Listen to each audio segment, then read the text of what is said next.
ملے گا جتنا مسجد حرام میں نماز ادا کرنے پر ہمیں ملے گا۔ ایسے ہی مسجد نبوی شریف کے اندر نماز ادا کرنے پر جتنا ثواب ہمیں ملے گا اتنا ثواب ہمیں جو ہے اس سے کم ثواب ہمیں اپنے علاقے کی مسجد میں نماز ادا کرنے پر ملے گا۔ تو کوئی بھی عقل مند یہ نہیں کہتا کہ مسجد برابر ہے، بظاہر یہ بھی مٹی کی بنی ہوئی ہے، پتھروں کی بنی ہوئی ہے، اور مسجد حرام بھی اسی طریقے سے بنی ہوئی ہے، لیکن فرق یہ ہے کہ اس زمین کا معاملہ جدا ہے، اس زمین کا معاملہ جدا ہے۔ ایسے ہی ایک انسان کو اللہ عز و جل نے کان عطا فرمائے، لیکن اس کے کان کی سماعت کی کیفیت اس کان کی طرح نہیں ہے جو دوسرے انسان کو اللہ عز و جل نے سماعت عطا فرمائی۔ دونوں کے کان میں فرق یہ ہوتا ہے کہ کوئی بہت اونچا سنتا ہے، کوئی کم سنتا ہے، کوئی دور سے سنتا ہے، کوئی قریب سے سنتا ہے۔ بہت دور جانے کی بات نہیں کرتا، زندوں کے سننے میں اور مردوں کے سننے میں بھی فرق ہے۔ بے شک بے شک۔ بظاہر انسان یہ سمجھتا ہے کہ ایک زندہ انسان کی قوت سماعت زیادہ ہے اور مردے کی قوت سماعت کم ہے، لیکن میں حیران ہوں آج تک قبرستان میں جا کر سلام کرنے والے کے سلام کو مردہ تو سنتا ہے، لیکن مردے کے سلام کے جواب کو زندہ سنتا نظر نہیں آتا۔ سبحان اللہ سبحان اللہ۔ آپ ذرا سوچیں اور اندازہ لگائیں۔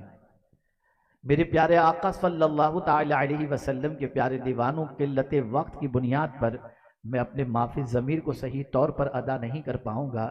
مختصر سے وقت میں صرف آپ کے دل و دماغ کے اندر آج کے درد بھرے حالات کے اندر، کرب و اضطراب کے حالات کے اندر، مصیبتوں کے بادل کے منڈلانے کی سچویشن کے اندر، اور کوئی گھر ایسا نہیں ہوگا جہاں انسان کسی نہ کسی پریشانی کا شکار نظر نہ آتا ہو۔ کسی کو بیماری لگی ہوئی ہے، کسی کی بچی بن بیاہی بیٹھی ہے، کسی گھر میں اولاد کی قلت ہے، کسی گھر کے اندر سرے سے اولاد نہیں ہے، کہیں تنگ دستی کا معاملہ ہے، اور کہیں ایسا ہے کہ گھر کا گزر بسر نہیں چل پا رہا۔ ایسی سچویشن تقریباً جگہوں پر انسان کو نظر آ رہی ہے، اور ایسے حالات کے اندر انسان یہ چاہتا ہے کہ کوئی تو ہو جو ہمارا درد سنے، ہماری پریشانی کو سنے، ہماری تکلیف کو سنے، ہماری فریاد کو پہنچے۔ تو اعلیٰ حضرت عظیم البرکت امام عشق و محبت کہتے ہیں واللہ وہ سن لیں گے، فریاد کو پہنچیں گے، اتنا بھی تو ہو کوئی آہ کرے دل سے۔ سبحان اللہ سبحان اللہ۔ واللہ وہ سن لیں گے، فریاد کو پہنچیں گے، اتنا بھی تو ہو کہ کوئی آہ کرے دل سے۔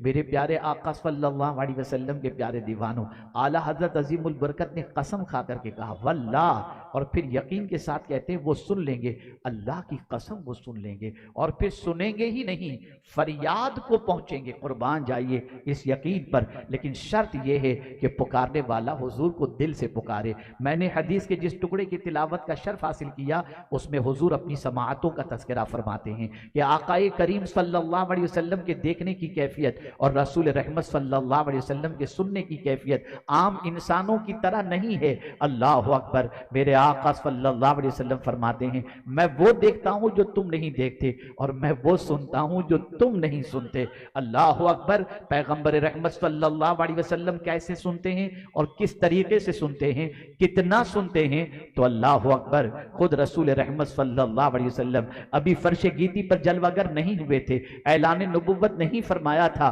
لیکن فرماتے ہیں میں اپنی ماں کے شکم میں رہ کر لوح محفوظ پر چلتے ہوئے قلم کی آواز کو سنا کرتا تھا۔ اللہ اکبر۔ جو رسول ماں کے شکم میں رہ کر لوح محفوظ پر چلنے والے قلم کی آواز کو سن سکتے ہوں، وہ اپنے غلاموں کی فریاد کو بھی سنتے ہیں۔ اور آپ کو میں بتاؤں ایک بہت لطیف نقطہ آج آپ کی سماعتوں کے حوالے کرنا چاہوں گا تاکہ آپ محسوس کر سکیں۔ اللہ عز و جل کے بارے میں ہم جانتے ہیں کہ اللہ رب العالمین بھی ہے اور رحمان و رحیم ہے، اس کی بڑی عظیم صفت ہے کہ وہ رحمان و رحیم ہے۔ یہاں سمجھانا چاہوں گا، اچھی طریقے سے سمجھیں۔ اللہ جبرن کسی کو رب بنواتا نہیں ہے کہ مجھے مانو کہ میں تمہارا خدا ہوں، نہیں نہیں۔ اللہ عز و جل نے انسان کو عقل عطا فرمائی، اور پھر آپ دیکھیں اللہ جبرن کسی کو نہیں کہتا کہ مجھے خدا مانو ہی مانو، مجھے اللہ مانو ہی مانو، مجھے پالنہار حقیقی مانو ہی مانو، نہیں نہیں، مجھے معبود برحق مانو۔ جبرن اللہ نہیں جو ہے منواتا ہے، بلکہ اس کا ایک طریقہ ہے. اس نے انسان کو عقل عطا فرمائی اور عقل عطا فرمانے کے بعد ہر انسان کو روزی دے رہا ہے, ہر انسان کو پانی دے رہا ہے, ہر انسان کو زندگی دے رہا ہے, اور پھر اس عقل کے ذریعے انسان کو سوچنے کا موقع دے رہا ہے. اے انسان ذرا سوچ تو صحیح, تجھے زندگی بھر کے لیے پال کون رہا ہے, تجھے سانس کون دے رہا ہے, تجھے زندگی کون دے رہا ہے؟ ارے نادان, 1 مہینے کے لیے تیرے پاس کوئی ملازم رہ جائے تو اس کو اپنا اس کا مالک اپنے آپ کو کہلانے پر فخر کرتا ہے اور چاہتا ہے کہ تیرا ملازم جسے 1 مہینے کے لیے تو تنخواہ دے اور اس سے کام لے, وہ تجھے مالک مانے. میں تو تجھے زندگی بھی دے رہا ہوں, میں تو تجھے پانی بھی دے رہا ہوں, میں تو تجھے ہوا بھی دے رہا ہوں, میں نے تجھے ہاتھ عطا فرمائے, میں نے تجھے آنکھیں عطا فرمائی, میں نے تجھے زمین عطا فرمائی, میں نے تجھے آسمان عطا فرمایا. ذرا عقل سے کام تو لے. کون ہے جو تجھے پال رہا ہے؟ تو تیرا وجدان کہے گا مجھے پالنے والا پروردگار ہے. تو جو پالنے والا ہے وہی عظیم ذات یہ چاہتی ہے کہ اسی کو تو اپنا معبود بنا لے اور اسی کو معبود مان لے. تیرا سر جھکے تو اسی کی بارگاہ میں جھکے, کسی اور کی بارگاہ میں جھکتا ہوا نظر نہ آئے. اسی طریقے سے اللہ عز و جل رحمان و رحیم ہے. اب ایک انسان اللہ کی رحمت کا احاطہ کیا کر سکتا ہے؟ خود رب فرماتا ہے وَرَحْمَتِ وَسِعَتْ كُلَّ شَيْءٍ, ہر چیز کو میری رحمت گھیرے ہوئے ہے. اور پروردگار نے جب قلم پیدا فرمایا تو فرمایا اے قلم لکھ, سبقت رحمتی علی غضبی, میرا غضب میری رحمت میرے غضب پر غالب آ گئی. آپ اندازہ لگائیں اللہ رب العالمین بھی ہے اور رحمان و رحیم بھی ہے. اب آپ دیکھیں ایک بندہ کس طریقے سے مانے, کیسے مانے کہ اللہ بہت محبت کرنے والا ہے, بہت مہربانی کرنے والا ہے, بہت پیار کرنے والا ہے. اے انسان تو خدا کو دیکھ نہیں سکتا, خدا کو تو سمجھ نہیں سکتا, تو تجھے جاننا ہے کہ تیرا رب کتنا مہربان ہے. تو اے میرے بندے, تیری بارگاہ کے تیرے سامنے میں ایک ایسی ذات کو پیش کر رہا ہوں جسے رحمت للعالمین بنا کر پیش کرتا ہوں. اس ذات کی رحمت کا عالم دیکھ کہ اس ذات کی پوزیشن یہ ہے جسے میں نے رحمت للعالمین بنا کر کے بھیجا. تو رات کو سوتا ہے, رات کو گناہ کرتا ہے, لیکن میرا محبوب تیری بخشش کے لیے تڑپتے نظر آتے ہیں. میرے محبوب کی رحمت کا عالم یہ ہے کہ تو بھوکا رہتا انہیں بے چینی ہو جائے, تو پریشان ہو تو انہیں بے چینی ہو جائے, وہ خود بھوکے رہ کر تجھے کھلاتے نظر آئیں, تیری پریشانیوں کا مداوا کرتے نظر آئیں. میں نے ان کو سراپا رحمت بنا کر کے بھیجا ہے. اور اس رسول رحمت کا عالم کیا ہے؟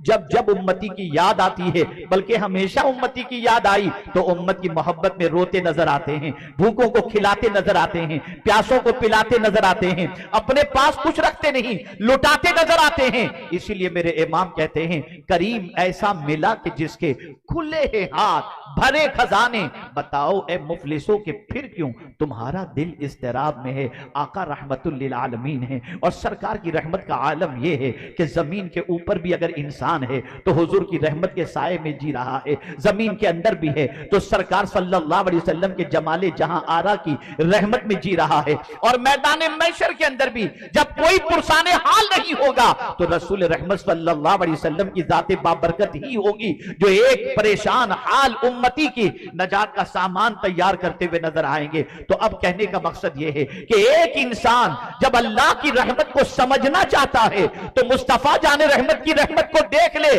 کہ آقا کتنی رحمت بھری زندگی گزار رہے ہیں اور کتنے مہربان ہیں. کتنا رسول اعظم صلی اللہ علیہ وسلم اپنے ماننے والوں ہی پر نہیں بلکہ نہ ماننے والوں پر بھی آقا کریم کی رحمت سایہ فگن ہے. میرے پیارے آقا صلی اللہ علیہ وسلم کے پیارے دیوانوں, اب آپ دیکھیں اللہ نے حضور کو قوت سماعت عطا فرمائی. کتنی عظیم سماعت, کس طریقے سے سنتے ہیں اور فریاد کو پہنچتے ہیں. اور صرف حضور صلی اللہ علیہ وسلم انسانوں کی فریاد کو نہیں پہنچتے, جانوروں کی فریاد کو بھی پہنچتے ہیں, پریشان حالوں کی فریاد کو بھی پہنچتے ہیں. آئیے میں سب سے پہلے ایک صحابی رسول کا واقعہ آپ کے سامنے پیش کروں اور آپ کے ضمیر کو جھنجھوڑتے ہوئے یہ عرض کرنے کی سعادت حاصل کروں, خبردار کہیں سے بھی مدینے کے تاجدار صلی اللہ علیہ وسلم کو پکارا جائے, اس یقین سے پکارو کہ مدینے کے تاجدار جہاں بھی ہو اپنے غلام کی فریاد کو سنا کرتے ہیں. آئیے میں آپ کو بتاؤں, حضرت راجز رضی اللہ تعالیٰ عنہ ایک صحابی رسول ہیں. اللہ اکبر, دشمنوں کے نرغے میں آ گئے. رات کی تاریکی کے اندر جب وہ جا رہے تھے دشمنوں نے گھیر لیا. اللہ اکبر, حضرت راجز صحابی مدینے کے اندر نہیں, بہت دوری پر, کافی فاصلے پر کسی دوسرے شہر کے اندر دشمنوں کے کے نرغے میں آ گئے، اور جب نرغے میں آ گئے تو وہیں سے اپنے آقا کو آواز دیتے ہیں، یا رسول اللہ صلی اللہ علیہ وسلم اغیثنی اغیثنی اغیثنی، میری مدد فرمائیں، میری مدد فرمائیں۔ مدینے کے تاجدار صلی اللہ علیہ وسلم رات کے اس وقت حضرت ام المؤمنین حضرت میمونہ رضی اللہ تعالی عنہ کے یہاں قیام پذیر تھے اور تہجد کے لیے اٹھے تھے۔ سرکار صلی اللہ علیہ وسلم وضو فرما رہے ہیں، اتنی دور سے پھنسے ہوئے صحابی، پریشان حال صحابی نے جیسے ہی اپنے نبی کو آواز دی اور مدد کے لیے پکارا، سرکار وضو فرماتے فرماتے کہتے ہیں لبیک لبیک لبیک نصرتا نصرتا نصرتا۔ جب سرکار نے یہ فرمایا اور وضو فرما چکے تو حضرت ام المؤمنین حضرت میمونہ رضی اللہ تعالی عنہ عرض کرتی ہیں، سرکار کوئی مدد کو پکارنے والا نظر نہیں آ رہا، آپ کس کی پکار پر لبیک فرما رہے تھے؟ آپ کس کی پکار پر کہہ رہے تھے کہ تیری مدد کی گئی؟ سرکار نے فرمایا، میرا ایک غلام بہت دور دشمنوں کے نرغے میں پھنسا ہوا تھا، وہاں سے اس نے مجھے مدد کے لیے آواز دی، میں نے اس کی آواز سنی اور میں نے اس کی مدد بھی کر دی۔ ام المؤمنین عرض کرتی ہیں، یا رسول اللہ صلی اللہ علیہ وسلم اتنے دور سے اپنے غلام کی آواز کو آپ نے سماعت فرما لیا؟ تو میرے آقا صلی اللہ علیہ وسلم فرماتے ہیں، کثرت نوافل کے ذریعے بندہ خدا سے اتنا قریب ہو جاتا ہے کہ اللہ اس کا کان بن جاتا ہے جس سے وہ سنا کرتا ہے۔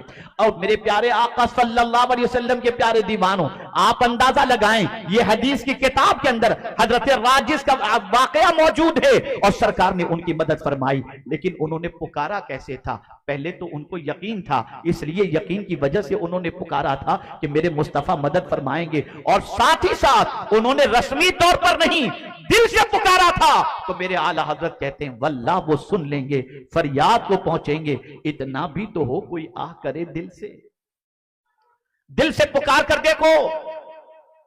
بس یہاں ایک واقعہ عرض کر کے میں اپنی گفتگو کو ختم کرتا ہوں۔ ماضی قریب کے ایک عظیم عاشق رسول جن کا مشہور زمانہ کلام احمد رضا کی شمع فروزاں ہے، آج بھی سب ان سے جلنے والوں کے کل ہو گئے چراغ، احمد رضا کی شمع فروزاں ہے آج بھی۔ یہ منقبت اعلیٰ حضرت کی، جنہوں نے مدینہ منورہ میں اعلیٰ حضرت کے خلیفہ قطب مدینہ علامہ ضیاء الدین مدنی علیہ الرحمہ کے یہاں عرس اعلیٰ حضرت منایا جا رہا تھا مدینہ شریف کے اندر، اس وقت انہوں نے یہ کلام لکھا تھا۔ مجھے انہوں نے خود یہ واقعہ بیان فرمایا، بڑے عظیم بزرگ تھے، بڑی شفقت فرماتے تھے۔ ایک طویل عرصہ ہو چکا ان کے انتقال کو، وصال کو، تو مرزا صاحب کے پاس میں بیٹھا ہوا تھا، میں نے عرض کیا حضور کوئی مدینے کی بات سنائے، غور سے سنیے گا۔ ارشاد فرماتے ہیں مولانا ایک بار ایسا ہوا کہ میں مدینے میں تھا اور شدید گرمی تھی اور دوپہر کی چلچلاتی دھوپ تھی اور وہاں پنکھوں کا انتظام کم، ہر کمرے کے اندر ایئر کنڈیشن ہی ہوتا ہے۔ تو فرمانے لگے کہ دوپہر کے وقت اتفاق سے لائٹ چلی گئی اور لائٹ جانے کی وجہ سے ایئر کنڈیشن بند ہو گیا۔ میرے کمرے میں جتنے میرے دوست احباب متعلقین موجود تھے، ایک 5-7 منٹ کے بعد ایئر کنڈیشن کے بند ہونے کی وجہ سے بہت تکلیف ہو رہی ہے، اللہ کیا ہوگا، یہ سب شروع کر چکے ہیں۔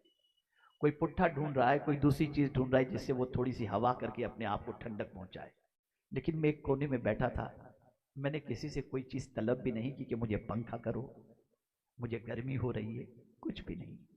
کافی دیر تک جب لوگوں نے محسوس کیا کہ میں کوئی شکایت اپنی زبان سے نہیں کر رہا ہوں اور میں نہ پنکھا جھیل رہا ہوں، کچھ بھی نہیں کر رہا اور خاموشی سے بیٹھا ہوا ہوں، تو میرے پاس آ کر کے کچھ لوگوں نے کہا کیا حضور آپ کو گرمی نہیں لگ رہی؟ تو میں نے قسم کھا کر کے کہا کہ مجھے گرمی نہیں لگ رہی، قسم کھا کر میں نے کہا مجھے گرمی نہیں لگ رہی۔ انہوں نے کہا حضور ایئر کنڈیشن بند ہے، ہوا آنے کی کوئی جگہ نہیں ہے اور آپ کہہ رہے ہیں آپ کو گرمی نہیں لگ رہی؟ کہا ہاں۔ کہا حضور ہمیں بھی تو فلسفہ بتا دیجئے، کس وجہ سے آپ کو گرمی نہیں رہی؟ ہمیں گرمی تو شدید محسوس ہو رہی ہے۔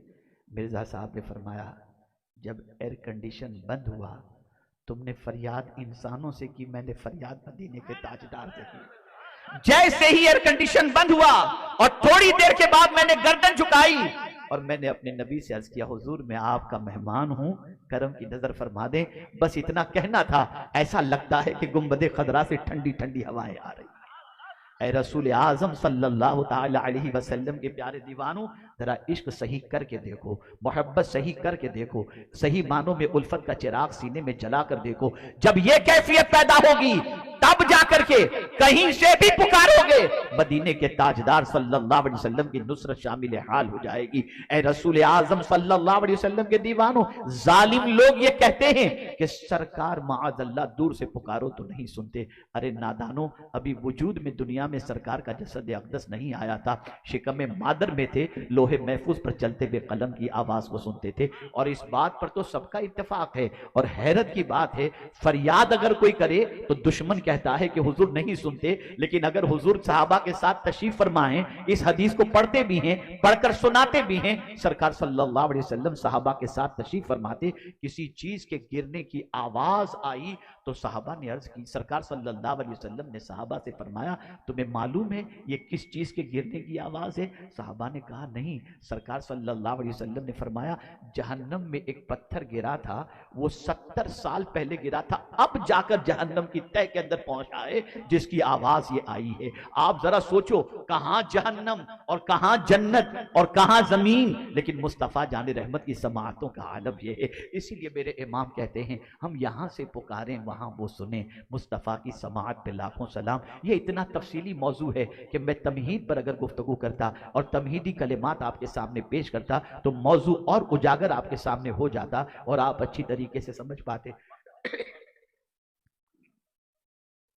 میرے پیارے آقا صلی اللہ تعالی علیہ وسلم کے پیارے دیوانوں، سرکار سنتے ہی نہیں ہیں بلکہ اگر چاہیں تو لوگوں کو سنانے کی صلاحیت بھی اللہ کی عطا سے عطا فرما دیتے ہیں۔ میں آپ کو بتاؤں کون ہے جو کنکر کی آواز کو سن سکتا ہو، کون ہے جو کنکر کی بولی کو سمجھ سکتا ہو، لیکن آپ ذرا سوچو تو صحیح، ایک دشمن اپنی مٹھی میں کنکریاں لے کر حضور سے پوچھتا ہے کہ بتاؤ میری مٹھی میں کیا ہے؟ حضور فرماتے ہیں میں بتاؤں کہ کیا ہے یا یہ مٹھی میں موجود چیزیں بتا دے کہ یہ میں کون ہوں؟ کہا اگر وہ بتا دیں تو سبحان اللہ۔ آپ نے یہ واقعہ تو سنا ہوگا، لیکن سرکار کے کرم کو دیکھو، اختیار کو دیکھو کہ گونگے کو بھی بولنے کی طاقت اور بہرے کو بھی سرکار سننے کی طاقت عطا کر دیتے ہیں۔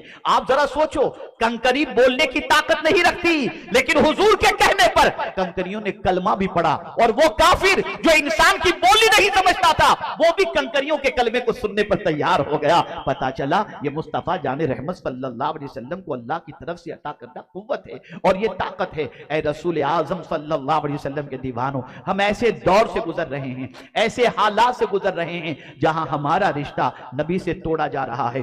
دشمن ہر چیز کو تسلیم کرنے کے لیے تیار ہے، کلمہ پڑھتا ہے، محبت رسول اور نبی کا امتی ہونے کا دعویٰ بھی کرتا ہے، لیکن جب بات حضور کے اختیار کی آتی ہے، کمالات کی آتی ہے، معجزات کی آتی ہے، تو پھر کہتے ہیں نہیں نہیں نہیں نہیں، سرکار کو معاذ اللہ پکارنا شرک ہے۔ العیاذ باللہ، العیاذ باللہ۔ وہ کون ہے جو مصیبت میں حضور کو پکارتا نظر نہیں آتا؟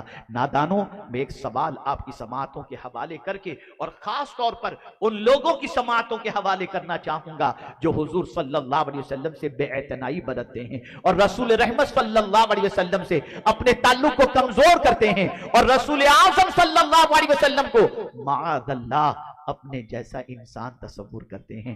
میں ان سے صرف اتنا کہوں گا، ذرا سوچو تو صحیح، قیامت میں کون کام آئے گا؟ تمہارا کوئی مولوی کام نہیں آئے گا، تمہارا کوئی شیخ الحدیث کام نہیں آئے گا، تمہارا باپ کام نہیں آئے گا، تمہاری ماں کام نہیں آئے گی۔ ایک ہی ذات ہوگی جس کے جھنڈے تلے سب کو جمع ہونا ہے، اور ایک ہی ذات ہوگی جس کی سنی جائے گی۔ اسی لیے میرے اعلیٰ حضرت کہتے ہیں، سنتے ہیں کہ محشر میں صرف ان کی رسائی ہے، گر ان کی رسائی ہے لو جب تو بنائی ہے۔ اللہ اکبر۔ اے رسول اعظم صلی اللہ علیہ وسلم کے دیوانوں، قیامت میں صرف حضور کی سنی جائے گی اور سرکار صلی اللہ علیہ وسلم جو کہیں گے میرا مولا وہی کرے گا۔ آپ ذرا سوچو، اس رسول کے بارے میں اگر تم یہ کہتے ہو کہ سرکار کسی کی مدد کو نہیں آ سکتے، سرکار کسی کی مدد نہیں فرما سکتے، تو تمہارا ایمان کتنا کمزور ہے، بلکہ تمہارے پاس ایمان ہی کہاں ہے۔